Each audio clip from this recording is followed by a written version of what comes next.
깨워주기 회라는 것이 있대요. 이제 캐나다 사람들이 62살에 정년 퇴직을 하고 나서 한 5년 정도 내에 거의 반수 이상이 죽는다고 합니다. 왜냐하면 직장이 있어서 출근할 때는 아침 7시에 일어났는데 이제 직장에 나가지 않으니까 이제 8시까지 자야지 하다가 마음 놓고 자다가 9시에 자고 9시에 일어나고 10시에 일어나고 11시에 일어나고 12시에 일어나다가 그 다음에는 이제 계속 잠이 늘어서 하루 3끼 먹던 식사를 2끼로 줄이고 이제 또 1끼로 줄이고 하루 8시간 자던 사람이 20시간까지 자는데 이제 그때쯤 되면 잠이 얼마나 달콤한지 모른다는 거예요. 그래서 이토록 잠이 좋아가지고 침대에서 계속 내려오지 않다가 그만 곧바로 가버린다는 겁니다. 대개 이제 그런 분들 중에 혼자 사는 분들이 많으신데 신문은 문 밑으로 놓고 가니까 별로 모르는데 우유를 넣었는데 이제 그대로 있으면 수상이 여겨서 경찰에 신고해서 들어가 보면은 죽어 있는 것이 보통이라는 거예요. 어디고 100m만 가면은 아름다운 공원이 그렇게 있는데도 은퇴 후 할 일이 없으니까 잠밖에 잘 것이 없어서 결국은 잠자다가 간다는 겁니다. 그래서 곳곳에 아름다운 그것이 아무리 있어도 이렇게 가지 않는 62살까지 열심히 일하다가 정말 다람쥐 쳇바퀴 돌듯이 내가 시간이 있으면은 뭐를 하겠다 생각을 했는데 미리 준비되지 않은 인생은 이제 모든 것을 나누어 주다가 가야 하는데 지금까지 지내온 것 캐나다까지 가서 그 낙원 같은데 에덴 동산 같은 모두 캐나다로 가고 싶어 하잖아요. 거기 가야 되겠는데 지금까지 지내온 것 주의 크신 은혜라 해놓고도 정말 하나님의 임재가 없는 사람은요 60년을 부지런히 일한 습관이 있어도 이렇게 된다는 것입니다. 그래서 일거리를 주면은요 그렇게 고마워할 수가 없대요. 이것이 비단 캐나다 사람들 뿐이겠습니까? 지금 이스라엘 사람들이 400년의 애굽 생활을 지나고 40년의 광야 생활을 거쳐서 이제 또 한 7년의 전쟁을 거쳐서 여기까지 들어왔는데도 이제 해이해져 가지고 아무것도 안 하고 있는 지파가요 12지파 중에서 과반수가 넘는 7지파가 오늘 그냥 지체하고 있대요. 아무것도 안 하고. 여러분들은 어떠세요? 이제 어디서 지체하고 계시는 것 같습니까? 왜 지체합니까? 지체하는 것을 어떻게 하면은 지체하지 않을까요? 첫 번째, 하나님의 임재를 느껴야 합니다. 예배가 회복돼야 돼요. 모든 것이 예배가 중심이 되지 않으면 일상생활에서 이제 불평이 나오고 무너지기 시작하는 것을 볼 수 있어요. 우리가 요셉 자손은 결코 부족하지 않은 기업을 분배를 받고도 불평을 했어요. 그것이 남은 7지파에 전염이 되어서 사람들이 요셉 지파도 힘들어하는 저 전쟁인데 우리는 말할 것도 뭐 있어? 하면서 전부 다 지체하게 된 거예요. 요셉이 이렇게 중요한 역할을 지금 하고 있어요. 하나님은 요셉 지파가 어찌 미니까 하고 불평한 것을 사소하게 보지 않으셨어요. 이 요셉 지파의 불평은 모든 지파 간의 연합을 깨뜨리는 큰 요인이 된다고 판단을 하셨기 때문에 오늘 그 처방이 18장 1절에 실로의 회막을 세우게 하신 겁니다. 이스라엘이 가나안으로 들어와서 처음 회막 세웠던 곳이 어디예요? 기억나시는 분 계세요? 그렇게 열심히 들었는데도 기억이 잘 안 나시네. 길갈입니다. 길갈. 수치의 돌이 물러갔던 길갈. 근데 여리고에서 가까운 곳에 있었던 길갈은 이제 가나안 정복 전쟁이 계속되는 동안 전쟁의 총 본부였어요. 근데 가나안을 거의 정복한 상태에서 이제 분배를 하고 있는 도중에 요셉 지파의 불평이 터져 나왔어요. 이제 가나안 초입에 있던 길갈은 너무 멀어졌어요. 실로는 베델의 북동쪽 16km 지점이고 예루살렘의 북쪽 50km 지점이고 에브람 지파의 경내에 있던 곳입니다. 그래서 이 실로는 남북 왕조 시대 이전까지 이스라엘의 예배 중심지였어요. 여기에 회막을 세우신 것은 신명기 12장 11절에 보면 너희 하나님 여호와께서 자기 이름을 두시려고 한 곳을 택하실 그곳이 실로라고 했습니다. 거룩한 곳이라고 했겠어요? 가나안에 들어가 보니까 가나안 사람들은요, 곳곳에 거룩한 곳을 가지고 있어요. 그래서 그냥 한 곳, 하나님의 이름을 두신 곳, 여호와께만 예배를 하지 아니하고 남편에게도 예배를 하고 자식에게도 예배를 하고 돈에게도 예배를 하고 너무 좋아요. 거기다 예배를 하는 거예요. 그 거룩한 곳을 너무 많이 가지고 있어요. 오직 하나님은 택하실 그곳에서 제사를 드리라고 하는데 우리는 너무 예배 드릴 곳이 많아요. 경배합니다. 하나님이 너무 많아요. 그래서 하나님께서 여전히 그들과 함께 하신다는 것을 이렇게 상기시켜 주시기 위해서 안식이라는 의미를 가지고 실로의 회막을 세우신 것은 이스라엘의 안식을 주시고자 하시는 하나님의 뜻이 반영된 것입니다. 그러나 그들은 이제 오랜 동안의 전쟁을 통해서 너무 지치고 귀찮아서 그냥 여기까지요. 됐어. 그러고 있는 데 있잖아요. 요셉이 불평을 해주니까 너무 좋은 거예요. 합리화하기가 너무 좋은 거예요. 우리가 있잖아요. 참 아이러니컬한 것은 이스라엘 역사에서 이 요셉 지파의 발언은 항상 영향력을 가진다는 것이 이게 문제입니다. 얼마나 영향력을 가지면 지금 이때도 요셉이 불평을 하니까 7지파 가만히 있지 않아요? 가만히 있습니다. 아무것도 안 합니다. 여러분들은 어떻게 영향력을 미치는 분이세요? 이로부터 참으로 이제 왕정시대가 시작이 돼가지고 사사시대를 그렇게 거치고 왕정시대, 다윗 왕조, 솔로몬 시대 때에 솔로몬이 참 우상을 섬기기도 했지만은 솔로몬을 대적해서 또 요셉 지파에는 에브라임 지파에서 여로보암이 나와가지고 그냥 반역을 획책했을 때 10지파나 압세를 했어요. 요셉 지파는요, 가고 오는 세대에서 영향력을 미칩니다. 학벌 좋고, 교회에서 옛날부터 전통. 요셉을 따라갈 사람이 없어요. 애굽에 총리했잖아요. 대단합니다. 그래서 결국 북이스라엘에 완전히 원조가 돼가지고 끊임없이 남유다를 괴롭힌 이 요셉이, 그래서 하나님 요셉의 불평을 보고 긴장을 해가지고 17장에 불평해서 18장에 지금 실로의 회막을 딱 세웠어요. 이 회막의 실로는 전체 이스라엘 지파, 가나안 지파의 가장 가운데 있는 그런 곳입니다. 자, 여러분 하나님의 이름을 두신 곳 실로가 있어요? 하나님의 말씀이 있고 성도의 모임이 있고 성령의 임재가 있는 실로가 있습니까? 아무리 우리들 교회가 그런 곳이라고 해도 여러분들이 동참하지 않으면 여러분들은 지체할 수밖에 없어요. 그렇게 공동체 모임에 들어가셔야 된다. 우리들 교회는 주중에 교회를 쓸 수가 없어요. 여러분들은 목장이 여러분들의 교회예요.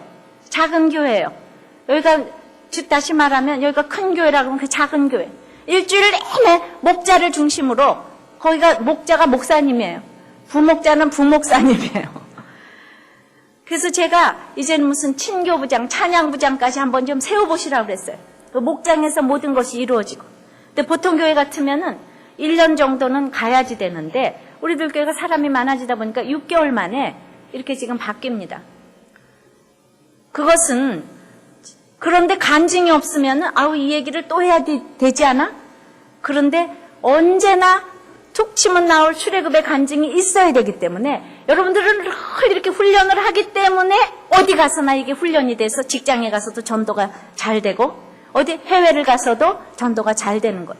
이 목장 모임에서 훈련을 한 결과. 저는 중고등부 학생 요즘에 제가 이제 중고등부 학생의 우리 제자 훈련을 하면서 얼마나 아주 홈피에 들어가면 이 똑같은 본문을 가지고 이렇게 말씀을 나누는데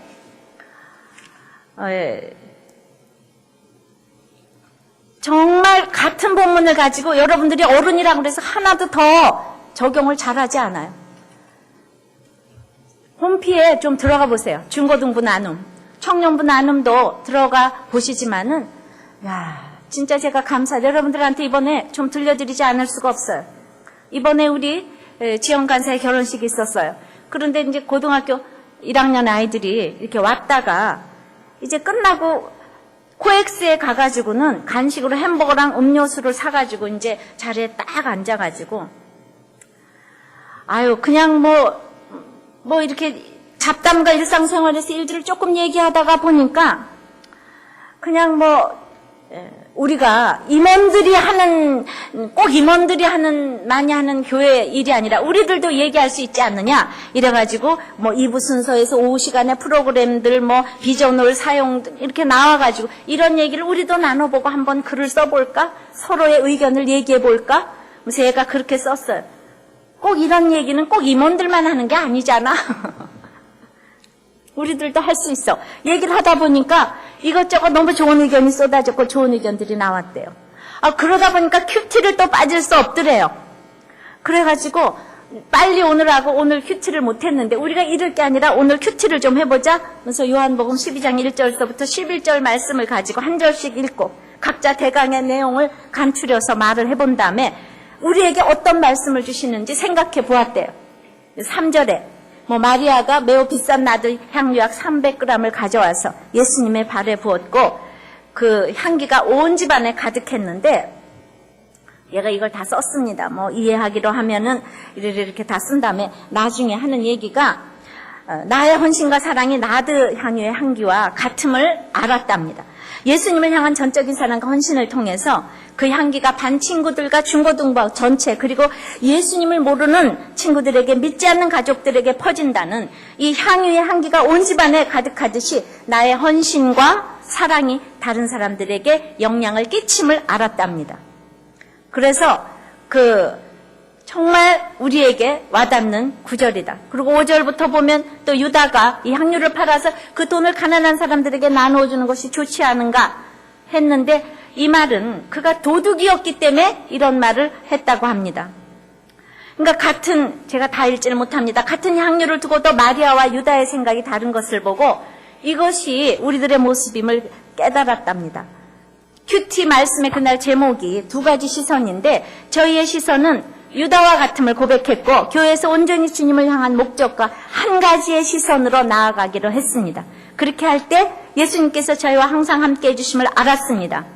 이 정도로 나누었습니다. 저희가 앉아서 3시간 이상을 나눔을 했는데요. 정말 어른들이 목장 모임에서 무슨 말을 그렇게 정말 날마다 많이 하나 생각했는데 정말 얘기를 꺼내니까 끝이 없고 은혜 또한 정말 대단했습니다. 함께 큐티를 하고 나누니까 정말 생각이 공유되고 내가 미처 못 봤던 것을 다른 사람들을 통해 볼 수 있어서 정말 좋았습니다. 나눔이 정말 이래서 좋은 거구나 하는 것을 몸소 체험했습니다. 너무너무 즐겁고 서로에 대해서 소중함도 느꼈고 큐티뿐만 아니라 앞으로 큐티를 통해서 새학기에 잘 적용하고 더욱 풍성한 나눔과 교제를 갖기로 했습니다. 정말 이런 게 나눔이고 큐티구나 하고 느낄 수 있었던 아주 소중하고 귀한 시간이었습니다.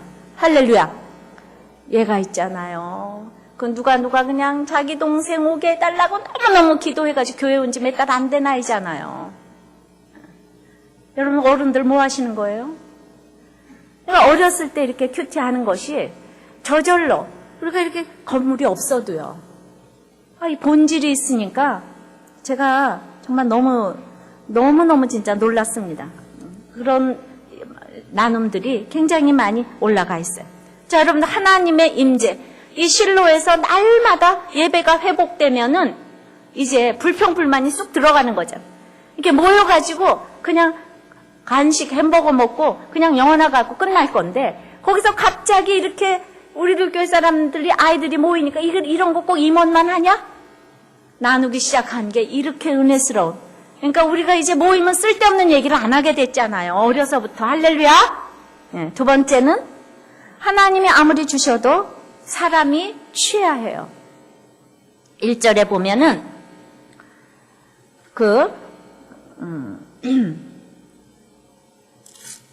이스라엘 자손의 온 회중이 실로에 모여서 거기 회막을 세웠으니 그 땅이 이미 그들의 앞에 돌아와 복종하였음이라.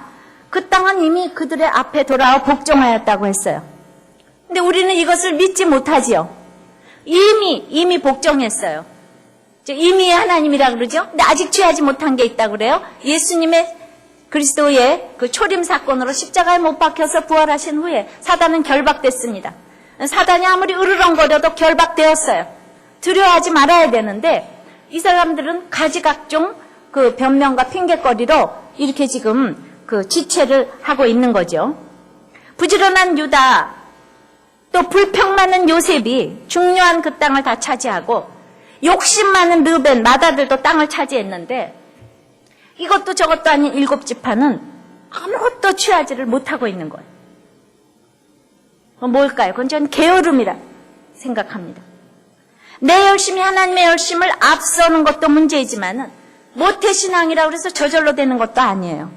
그래서 오늘 이럽니다. 2절에 이스라엘 자손 중에서 그 기업의 분배를 얻지 못한 자가 오히려 7지파라 여호수아가 이스라엘 자손에게 이르되 너희가 너희 열조의 하나님 여호와께서 너희에게 주신 땅을 취하러 가기를 어느 때까지 지체하겠느냐. 그러니까 하나님 여기까지 됐어요. 이렇게 안주하는 것이 거의 합격은 불합격이듯이요. 지금 기본전투, 메론물가 전투, 남부, 북부, 연합군 전투 다 이겼는데 가나안 족속이 크게 세력이 약화되어 있었지만 이런 상태에서 진격을 멈춘다면은 이제 그들은 다시 힘으로 대항할 것이 분명합니다. 우린 이 세상에서 끝까지 마음을 놓을 수가 없어요. 엄청난 전쟁을 하고 예수를 믿었는데도 막판 스팟을 안 해가지고 변두리 땅밖에 못 얻는 거예요. 우리 앞에 놓여진 땅은 여호와께서 주신 땅이기 때문에 취해야 돼요. 이 땅은 취하기 위해서 주신 땅이고 하나님의 선물입니다. 근데 하나님의 선물이라고 사람의 할 일이 없다는 것이 아니지요. 근데 게으름은 내 속에 가장 큰 대적입니다. 사실 취하여 차지하기만 하면 그들의 것이 되었는데 이 7지파는 약속의 땅을 취하려 하지 않았어요. 게으름 때문이에요. 우리가 육적으로 게으른 것도 문제지만 영적으로도 게으른 사람들. 그러니까 무슨 사건이 나는데 아무것도 못하는 거예요. 사건의 장사가 없어요. 그래서 한 달 만에 돌아오든지 일주일 만에 돌아오든지 1년 만에 10년 만에 아니면 평생 안 돌아오는 사람도 있어요. 이미 복종한 땅인데도 7지파 과반수 이상이 지금 분배를 취하러 가지 않아요. 취하러 가야 되는데 가만히 있어요. 영적으로 게으른 사람 어떤 사람이요? 열심히 성경 공부를 하고 뭐 했어요. 성경의 맥잡기부터 그냥 무슨 폭발, 우리 폭발 있잖아요. 큐티 뭐 다 해서 뭘 했는데 그렇게 열심히 했는데 지금 열심히 전쟁하지 않았어요? 이스라엘 사람들. 그런데 승진을 했어요? 자녀가 학교를 붙었어요? 아니면 무슨 뭐 부도가 났어요? 누가 무슨 뭐 바람을 폈어요? 갑자기 사건이 났습니다. 멍해지면서 무엇을 어떻게 하는지를 너무나 모르는 사람이 많다는 거예요. 영적 게으름이에요. 아무것도 못해요. 할 수가 없어요. 그 김남준 목사님이 게으름에 대해서 그렇게 정의를 내렸어요. 게으름의 궁극적인 정체는 빗나간 자기사랑이랍니다. 아무것도 안 하는 것이 아니에요. 이것이 게으름의 기초래요. 그래가지고요, 이 게으른 사람, 텔레비전만 너무 좋아하는 사람도 있잖아요. 게을러서 아무것도 안 하면서 오직 텔레비전만 보고 있는 사람도 그 텔레비가 고장이 나면 열렬히 고치려고 안 되는 거죠. 심지어는 그냥 안 고쳐지면 그 무거운 텔레비를 막 또 들고 가서 고쳐온다는 거예요. 그러면은 들고 가서 고치고 오는 그 순간에는 부지런한가? 아니라는 거예요. 들고 가서 고치고 오는 그 순간에도 자기만 하고 싶은 대로 움직이는 사람이기 때문에 이런 사람들이 게으른 사람들이라는 거예요. 그러니까 게으른 사람의 소원은 뭔가 하면요, 큰 빚을 지고서도 갚을 생각을 안 해. 그래서 보다 못해 채권자가 물었습니다. 당신은 돈 갚을 생각이 있긴 한 거요? 있고 말고요. 내가 얼마나 돈을 갚기 위해서 생각을 하는데 내가 정말 이 3가지 소원을 정말 날마다 기도하고 있다고요. 그래서 뭔데요? 하나는 당신이 갑자기 죽어서 내가 돈을 받을 수, 그냥 당신이 돈을 받을 수 없게 되는 거. 이거를 위해서 내가 기도를 하고, 둘째는 이 차용 증서가 분실되던가 아니면 그냥 불타버리던가, 세 번째는 이 뭐 로또 복권이 당첨되거나 길 가다가 갑자기 큰 돈이 나한테 생기거나, 이렇게 열렬히 정말 소원을 하고 기도를 하는데 그냥 운이 없는지 당치 안 되네요. 톨스토이는 게으른 자의 머릿속은요, 악마가 살기에 가장 좋은 곳이라고 말합니다. 게으름이 낳는 모든 이 결과와 생각은 허망한 것뿐임을 기억해야 돼요. 여러분들, 진짜 게으른 사람이 집에 한 사람만 있으면 온 집안이 정말 불화해요. 왜냐하면 제때 일어나질 않잖아요. 어쩔 수 없이 일어나라 이러면 온 집안이 뭐가 복잡한 것 같고, 제가 날마다 순종해라, 남편에게 순종하고 뭐 자식에게, 그래도 글쎄 자식이 제때 일어나서 학교를 가야 말이죠. 안 가냐? 왜 잔소리하냐? 그러면 집에서 시어머님 왜 걔한테 소리 지르냐? 하여튼요, 게으른 사람이 집집마다 한 사람 있으면 그 집은 정말 괴로움이야. 예. 이 게으른 사람의 모습은 만사를 귀찮게 여기고, 이 공상만 하고 행동하지 않고, 또 특별히 잠을 좋아하고, 그다음에 핑계거리가 끊임없이 있고, 그냥 미리 계획을 세울 줄을 몰라요. 불로소득을 좋아해요. 당연히 교만합니다. 말만 하면 무익한 말을 해요. 그러니까 죄의 유혹에 쉽게 빠져 들어가서, 이런 사람일수록 노름, 유혹, 마약에 쉽게 빠져 들어갑니다. 그래서 다른 사람들에게 고통을 줘요, 게으른 사람. 영육간에 게으른 사람들은 다른 사람들에게 고통을 줘요. 맞지요? 네, 정말 맞아요. 우리 비록 참 부지런하지만 정말 그냥 그 게으른 사람 한 사람 있는 사람이 정말 일당백은 하는 것 같아요. 지도자가 될 수가 없어요. 인생길이 형통하지를 못해요.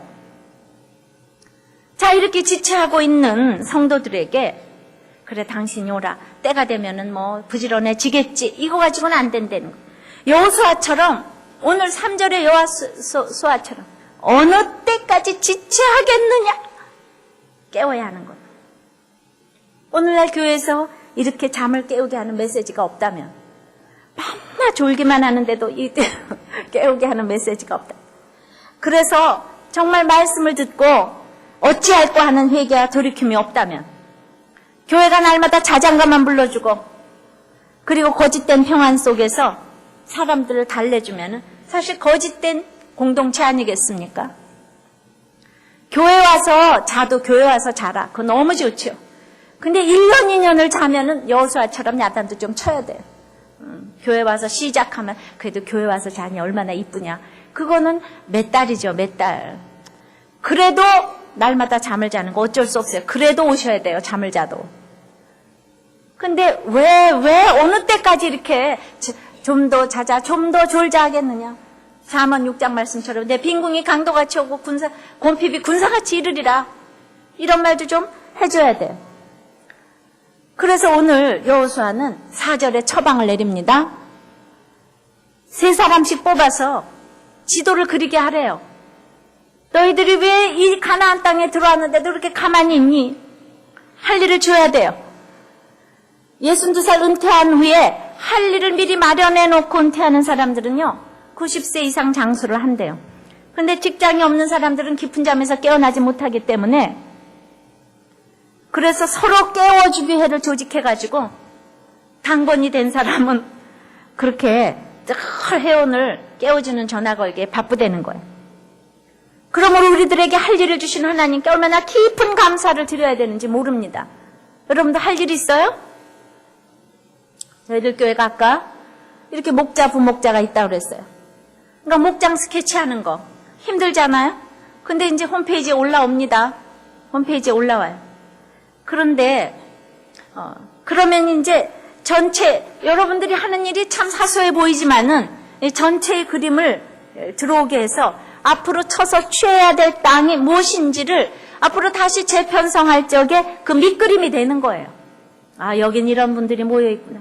근데 그런 걸 한 번도 안 올려준 사람, 저쪽은 어떻게 예배를 보는지 아무도 모르는 거예요. 이게 사소한 일 같아요. 그러나 이 사소한 일을 전부 다 취하지를 않아요. 그까짓 거 나 하나쯤 뭐 안 하기로 써니. 제가 정말 내가 해야 돼. 왜 지체하고 있는가? 왜 영적으로 가만히 있는가? 무엇을 어떻게 해야지 될지, 무슨 생각을 해야 될지 너무나 사건이 나면 아무것도 모르는 거예요. 제가 많은 분을 상담을 했어요. 근데 사건이 나면 뭘 해야 될지 아무것도 몰라요. 그래서 안 해도 되는 이혼을 한 분을 많이 보았어요. 제가 우리들 교회 비전으로 이 가정을 놓고 이렇게 나가는 것. 이 비전으로 삼을 수밖에 없도록 수많은 가정을 저에게 보여주셨고, 그리고 실제로 많이 살아났습니다. 그런데 그렇게 많은 직분을 가지고 있어도 무엇을 어떻게 하는지 모르기 때문에 분해서 이혼하고, 그래 해달라 그러니까 또 해줘야지 어떻게, 이래서 이혼하고, 성경적인 가치관이 확립이 안 돼 있기 때문에 여러분들이 뭘 어떻게 해야 되는지 아무것도 몰라요. 저는요 10년 동안 한 주일도 안 빠지고 이 주일 설교를 통해서 이 가정에 대한 얘기를 저한테 10년, 20년을 하고 가도 하나님은 기뻐하실 거라고 생각을 합니다. 그래도 부족하다고 생각을 합니다. 무지한 것이 죄라는 것을 여러분들이 아셔야 돼요. 나는 몰라서 이혼했지. 그래서 지금부터 알려줘야 돼. 지금부터. 7지파 지금부터.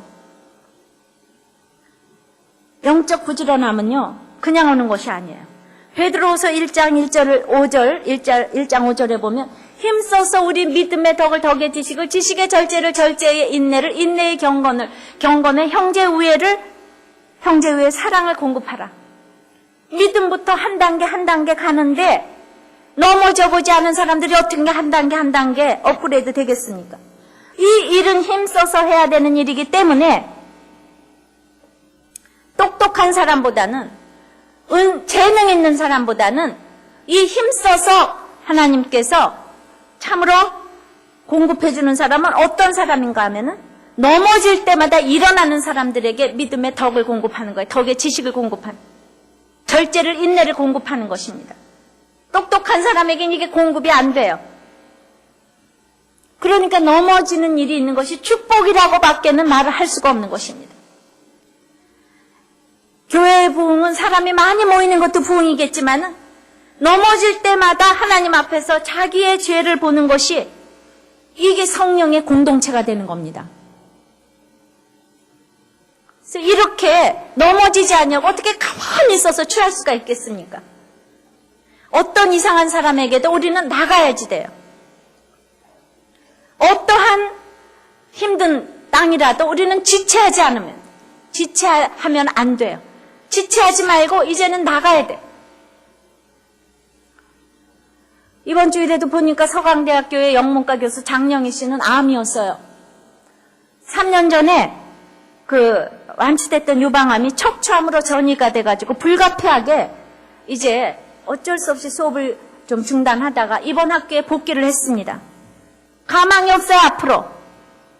그런데도 그냥 20년간 교단에 있으면서 울 일이나 웃을 일이 있었다면 모두가 학생들 때문이었대요. 학교로 돌아와 이 싱싱함이 느껴지는 신입생들을 맡게 돼 기쁘기가 그지없다고 합니다. 지금 너무나 힘들고 항암 치료도 5번 하고 이제 중단을 한 상태예요. 그런데 매주 병원을 찾아야 함에도 불구하고 장 교수는 학생들만 보면은 마냥 좋대요. 아주 계속 우스갯소리로 학생들의 웃음을 자아내면서 포기할 수 없고 죽을 때까지 함께 있을 제자들이죠. 제가 죽어 제 관을 나를 사람도 제 제자들이 될 거예요. 이 장 교수는 짧게는 빨리 병을 이겨내는 게 가장 큰 목표이고 길게는 퇴임 후에 영어 장편 소설을 한번 써보고 싶다면서 정말 밝게 웃었다고 그래요. 저는 이것이 암이 걸려도 지체하지 않는 태도라고 생각을 합니다. 왜냐하면 어쨌거나 이미 돌아와서 그 땅은 복종을 했어요. 어떤 식으로 복종을 했는지 모르지만 복종을 했어요. 우리는 그냥 지체하면서 아유 나는 못해 어쩌다가 그것이 아니라는 거예요. 어떤 것도 우리는 다 복종했어요. 여러분들에게 일어나는 사건은 모두 복종한 사건인 것을 믿습니다. 세 번째는 이 지체하는 거에 있어서 여러분들의 역할이 있다는 거예요. 여러분들의 역할, 당신의 역할 있다는 거예요. 제비를 뽑아서 기업을 정하는 것 자체가 하나님의 주권적인 방법인데 사람들은 그 무식하고 말이지, 응? 그 지극히 비과학적인 그 제비 뽑기를 해서 어떻게 나누는가? 각 지파의 인구와 구성원과 무슨 연령과 그때까지의 공로 등을 합해서 땅을 분배하는 것이 합리적이고 좋은 것이지 이해가 가지 않는 일이에요. 그러나 우리 하나님 여호와 앞에서 제비 뽑기 하라는 말이 계속 나옵니다. 각 지파가 제비 뽑은 땅으로 갔지만은 그 땅을 주신 분은 하나님이셨던 것처럼 우리가 이 땅에서 충성하고 나중에 얻을 상급은 우리가 관여할 일이 아닙니다. 이 제비뽑기에 있다는 게 무엇이겠습니까? 제가 좀 생각을 해봤어요. 우리가 날마다 기도하고 우리의 그 상태를 그림을 그려서 하나님께 보여드립니다. 내가 측량을 했어요. 나는 여기 가다 보니까 산도 있고 못도 있고요. 이래요, 하나님. 그냥 올려드리기만 해요. 그런데 우리가 넘어지지 않으면은 그 참 사랑이 공급이 안 된다고 그랬어요. 그런데 믿음이 좋은 갈렙은 자기가 안악산지를 구했어요. 나는 저 힘든 곳을 가겠다. 그런 사람은 갈렙 한 사람밖에 없어요. 우리는 아무리 기도해도 나의 고난을요, 제비뽑기에서 하나님이 알맞게 나한테 주신다고요. 근데 나는 내 고난을 택할 수가 없다 그랬죠. 근데 누구든지 육이 무너지지 않으면 영이 세워지지 않는다고 그랬어요. 이 사람한테는 자녀 고난이 필요하고 돈 고난이 필요해. 너는 병 고난이 필요해. 너는 남편 고난이 필요해. 그거를 내가 내 입으로 이걸 달라고 말할 사람이 없어요. 그래서 나는 날마다 큐티에서 하나님한테 올려드리면 하나님이 딱 보고 제비뽑기해서 너는 이 고난 가져라. 골짜기 고난 가지고 너는 뭐 고난 가지고. 이게 제비뽑기예요.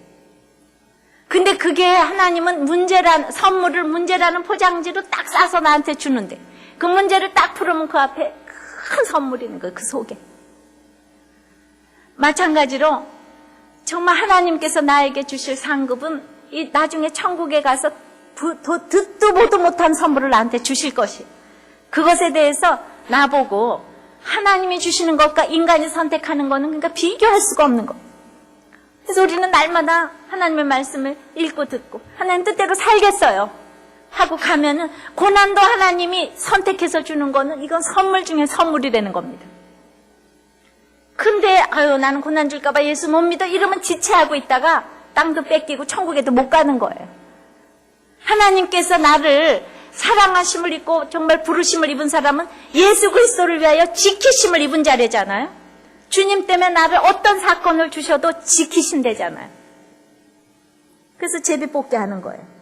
계시록 22장 12절에도 보면은 보라 내가 속히 오리니 내가 줄 상이 내게 있어 각 사람에게 그의 일한 대로 갚으시리라. 하나님이 주는 상은 사람이 주는 거하고 비교할 수가 없어요. 그러니까 오늘도 두려워하지 말고 이 하나님의 처방을 잘 받아들여서 지금 8절 9절에서도 보면은 야 가가지고 측량해서 가져오라. 이것이 참 작은 일일지라도 참으로 순종을 해야 되는 거예요.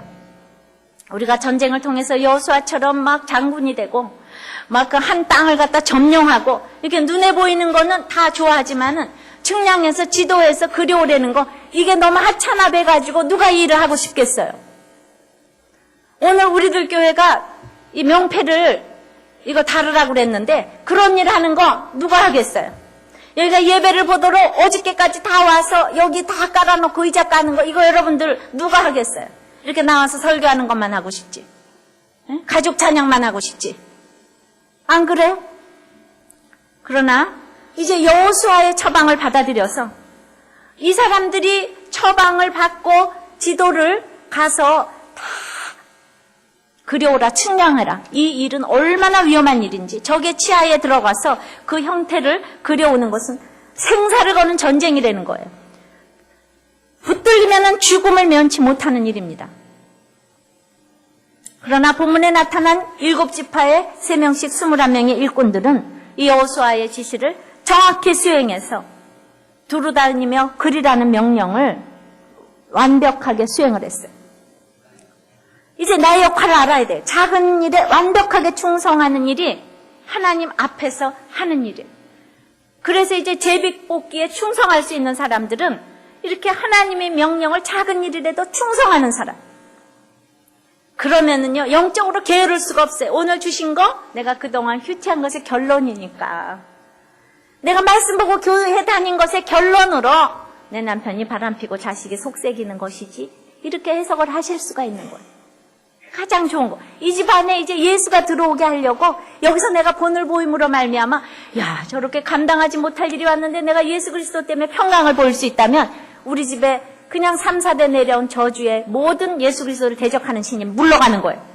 죽었다가 깨어날 일을 죽었다가 깨어날도 못할 일을 내가 해야지 우리 집안 사람들이 예수를 믿지요. 남들이 용서하는 거 다 용서하고 남들이 좋아하는 거 다 좋아하는데 뭔 예수가 들어가겠습니까?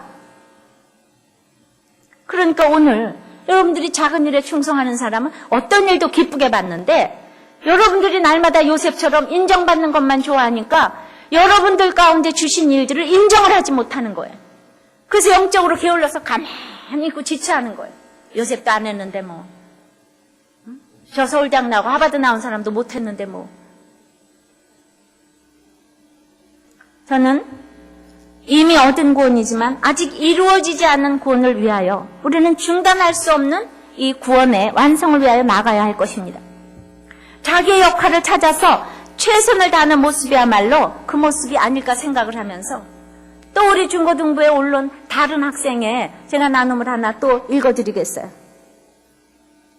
지체하지 않으려면 어떻게 해야지 되는가? 자기 역할 찾는 것이 무엇인가? 얘가 이번 주 요한복음을 보면서 자기 목숨을 사랑하는 사람은 목숨을 잃을 것이지만은 이 세상에서 자기 목숨을 미워하는 사람은 영원히 목숨을 보존할 것이다. 이 고1 아이가 이 말씀을 읽다가 무슨 말인지 도대체 몰라서 곰곰이 생각해 봤대요. 단어 뜻이 어려운 것이 아니라 자기 목숨을 미워하는 게 도대체 뭔가.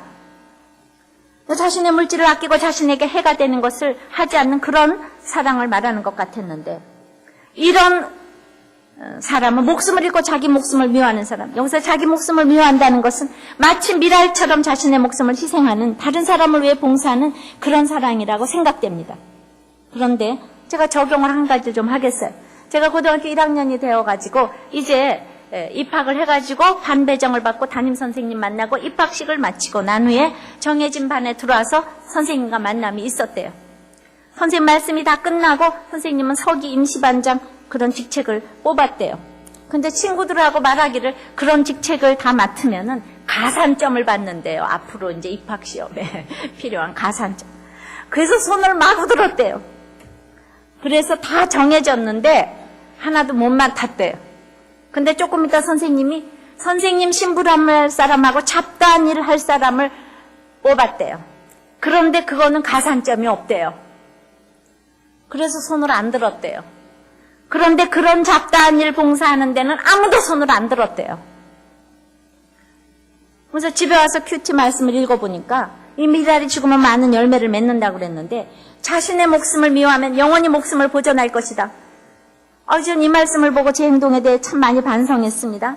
남을 위해 희생을 하라는 말이었습니다. 그리고 예수님은 죄 많은 우리들을 위해 아무 죄도 없는데 우리들을 위해 십자가에 돌아가신 희생을 했는데 저는 그런 가산점 때문에 봉사를 하고 안 하고 비본질적인 것에 내 마음에 중심을 두고 있었습니다. 우리들 교회 오면 이렇게 언어를 잘 쓰잖아요. 비본질적인. 계속 아침에 이 말씀을 읽고 나갔더라면 순종하는 마음으로 봉사할 수 있었을 텐데 이렇게 생각했습니다. 이제 신학기라서 학급 봉사하는 일을 많이 할 것입니다. 예수님의 희생만큼은 아니지만 저도 학급을 위해서 예수님의 마음을 본받아서 봉사해야겠다고 생각을 했습니다. 또 예수님께서는 죽을 날이 얼마 안 남고 참 정신적으로도 고통스러웠을 텐데 그 예수님의 죽음으로써 이 세상을 영화롭게 해달라. 이렇게 기도했습니다.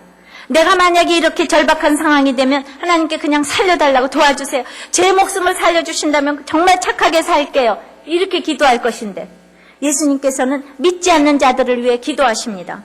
정말 예수님께서는 정말 참 사랑으로 우리를 돌보시는 것 같았습니다.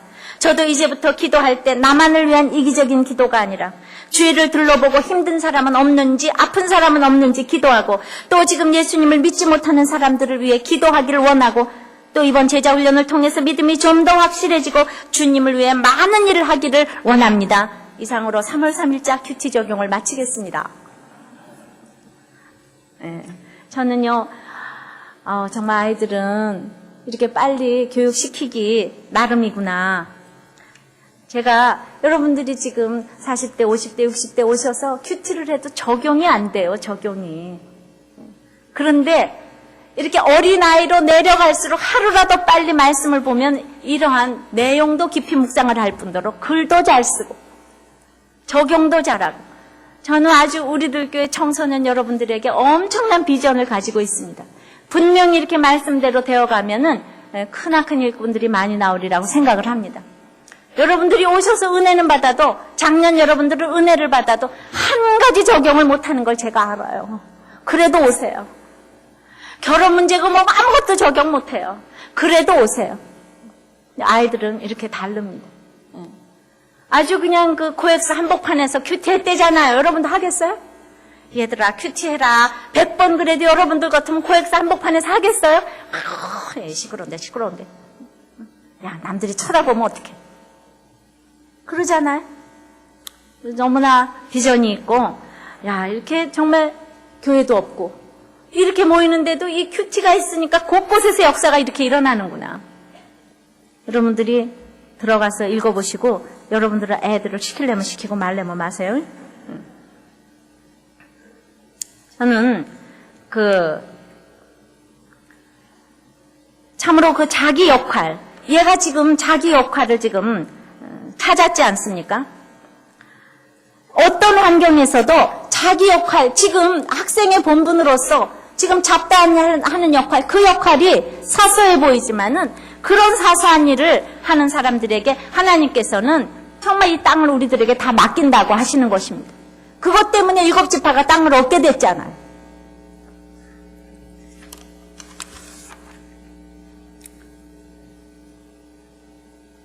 말씀을 맺습니다. 우리가 지체하지 말자. 이래서 지체하지 마는 게 아니에요. 나는 이제 내 자리에서 일어나야지. 그래서 일어나지는 게 아니에요. 오늘 말씀을 통해서 보니까 이렇게 공동체에서 나눔을 하고 큐티를 하고 물어보는 것부터 해야지 지체하지 않는 비결이 된다고 합니다. 왜냐하면 실로 회막에 가서 세웠잖아요. 회막을. 실로에서 회막을 세웠잖아요. 요셉 지파의 불평을 다스리는 비결은 실로에서 회막 세우는 거예요. 그래서 각자 지체하는 곳이 어딘가, 내 자신인가, 부부인가, 가족인가, 교회인가, 직장인가. 무서워서 나는 이제 정말 더 이상은 못해. 그 하는 것이 부부인가, 내 자신인가. 이미 돌아와 복종한 땅이라고 합니다. 그래도 내가 취하라고 해요. 자, 이 취하는데 내 역할이 무엇인가를 좀 찾아보시기를 바라요. 내 역할이 무엇입니까? 사소한 것부터. 그 사소한 거 하는 것이 생명을 내놓는 일이라고 합니다. 그러니까 그 말 한마디, 미안하다고 하는 말 한마디, 그걸 우리는 못해요. 죽음에 이르는 그 순종이 아닌 못하는 사람들이 많이 있어요. 그런 것이 다 무엇입니까? 어디서 그렇게 지체를 하고 있습니까? 놓고 저희들이 좀 기도를 하겠습니다. 지금 내가 어디서 지체하고 있는가? 나는 정말 말씀의 공동체에서 기뻐하고 있는가? 이 아이들 같은가?